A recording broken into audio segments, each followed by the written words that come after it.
Hey y'all, come on in. Welcome to my channel.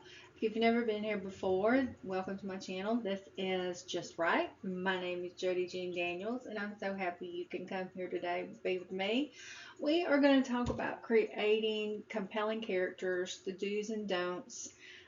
Just kind of throwing some things together for you this month as we get ready for next month. I'm going to be hosting an event.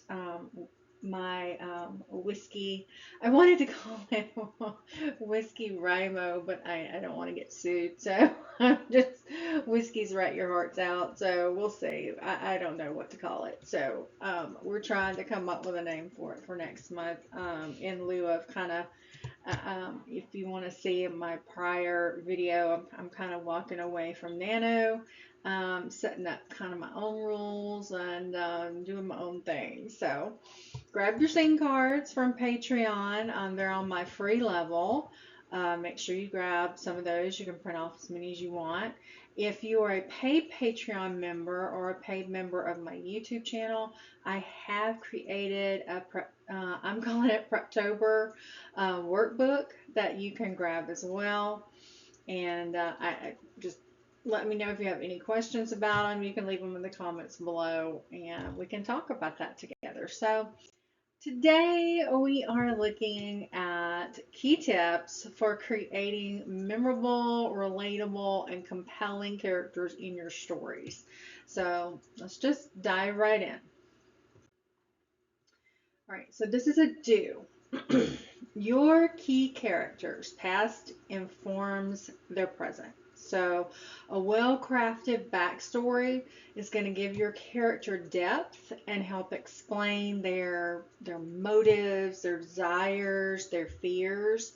And even if you don't use all those details in your story, you knowing your character's history is going to make them feel more real and multidimensional. So always have that full character development already kind of plotted out and planned out before you begin writing. An example would be like in Harry Potter.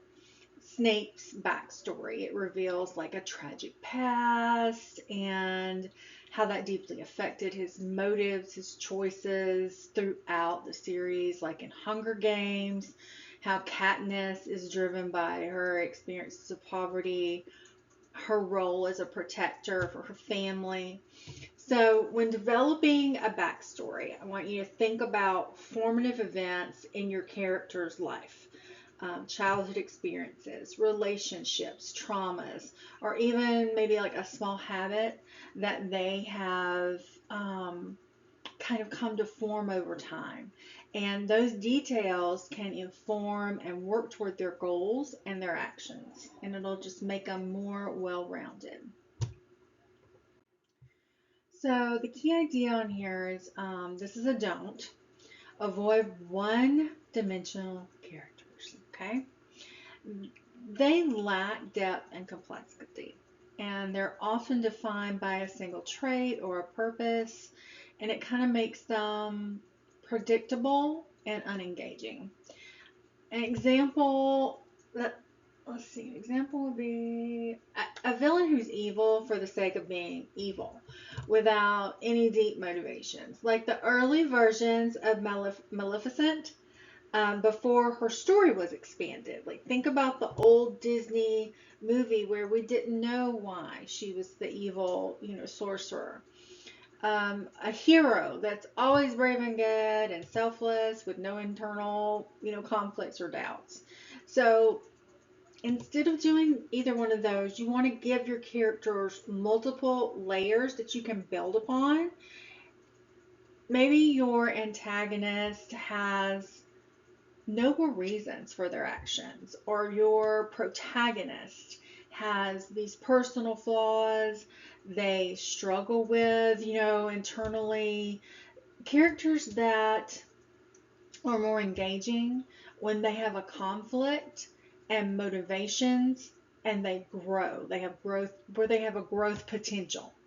So always keep that in mind when you're sitting down and going through your character developments. Am I making this person, a flat Stanley, or are they dimensional? Another do is compelling characters to undergo personal development throughout your story. A good character arc is going to show how your character evolves based on challenges that they face. A good example would be Walter from Breaking Bad. He goes from this mild-mannered teacher to a ruthless drug lord in that show. It's a transformation that's kind of driven by his personal circumstances and choices. Also, Elizabeth Bennet in Pride and Prejudice grows by overcoming her own biases and pride, and that allows her to see Mr. Darcy in a new light. So, map out your character's arc from start to finish. Consider how they start the story, how they'll be changed, and how they end. Growth doesn't always have to be positive. Some characters can fall into a darker place as a result of their choices. So keep that in mind. This is a don't. Avoid stereotypes and clichés. So stereotypical characters are predictable and often based on like a shallow representation of a certain group or roles. Clichés can kind of feel lazy and uninspired, and that's going to reduce the impact of your story. Excuse me. Um, an example would be like the damsel in distress or the stoic, emotionless male hero. They're both examples that are overused character types. Also, like Romeo and Juliet has been criticized for the star-crossed lovers cliche that's now kind of predictable in a lot of romance stories. So push past that first idea that you have of that character when it comes to mind, especially if it kind of fits into a trope. And instead, challenge yourself to create original, nuanced characters that kind of defy expectations. You can you can subvert the stereotypes, I think, by giving your characters unique traits, backstories, and unexpected choices. Again, even if you're not sharing that, all of it with the audience, as long as you know what the backstory is and how that's going to go. Now, here's another do. This is a do, and it is to create relatable flaws. Okay? Perfect characters are boring. Relatable flaws make your characters more human. It allows your reader to connect with them on a deeper level. Flaws can create internal and external conflict and make for a more engaging storyline. I think an example would be Tony Stark from Iron Man. He's brilliant, but he's also deeply flawed, arrogant, and impulsive. But he also has that, heart of gold. Sherlock Holmes, he's brilliant, but socially awkward and indifferent to people's feelings. So identify one or two core flaws that your character struggles with, and their flaws should impact how they kind of interact with the world around them, and it influences their decisions. So, for example, a character might be overly controlling, leading to friction with others, or they may have trust issues that complicate relationships. Okay, here's another don't.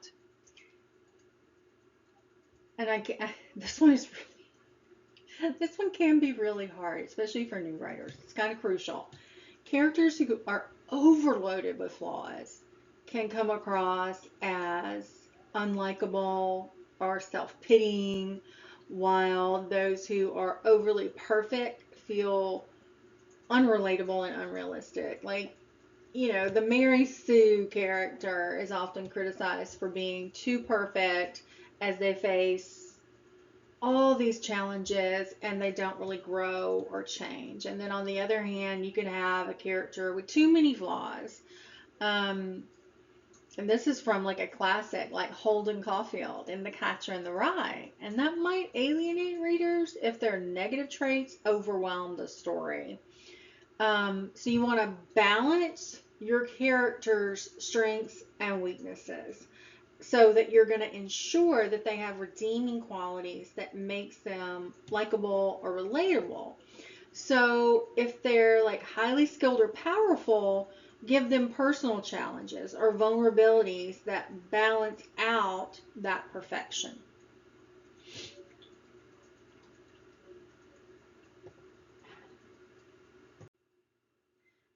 Do give characters distinct voices. Characters should feel unique and distinct from each other. Their dialogues, their thoughts, their actions should reflect their personality and background and motivations. Think about Yoda in Star Wars and that distinctive way he has of speaking, or Hannibal Lecter in Silence of the Lambs. He speaks so educated in such a precise manner, and it contrasts with his menacing behavior, you know? So consider how each character's background is going to affect their speech and their thought patterns, as working class characters may use slang or be more direct, while highly educated characters might speak in a more formal tone. So you can use the dialogue to reveal more about their personality and worldview. Now, in conclusion, all this being said and done, your character's past shapes their present. Even if you don't use all the details, knowing their history, it gives them that depth and makes their motivation clear. Um, Characters should evolve throughout the story. Their experiences and struggles and challenges should lead to personal growth or change to avoid cliches and stereotypes. So don't rely on predictable, overused character types that create characters that defy expect. You want to make it be unique. Make it something that's fresh for your reader. You want to balance those flaws and strengths. You want to make them relatable. Have a mix of flaws and strengths. Too perfect is boring, and too flawed is unlikable. Find that balance that's helping you make your characters more compelling, and you want to give them that unique voice, distinct dialogue through the patterns. Make characters stand out. How they speak should reflect their personalities and their background. Okay, guys, that is it. Your call to action, though, is I want you to tell me about a character, either an old one or a new one, and look at them through fresh eyes and how you can really change it up, what you can do to make that character really come to life and be well balanced. And you can do that in the comments below. So thanks for coming today. I know you guys know how much you mean to me and how much I appreciate you, but I would just like to say, you know what I'm going to say before I say it, but I'm going to say it anyway. I may not be everybody's cup of tea, but I am a really awesome group of people's double shot of whiskey. And I am so happy and so proud that you come and hang out with me and that you find me just right. I love you guys. I will see you soon. Please like, subscribe, and share the video. Thank you.